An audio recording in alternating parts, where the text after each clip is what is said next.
మంది సింగలిక మరుగుజ్జు కోతులు రాముడిని తిట్టుకున్నాయని మీకు తెలుసా?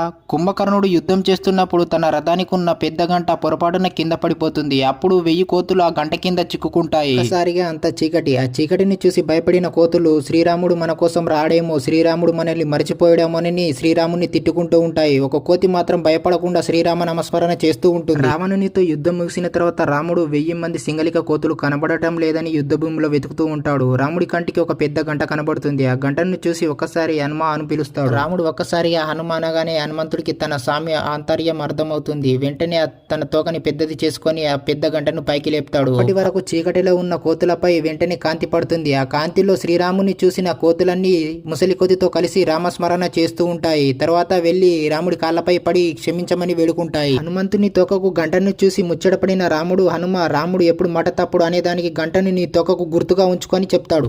వీడియో నచ్చితే అందరూ జై శ్రీరామ్ అని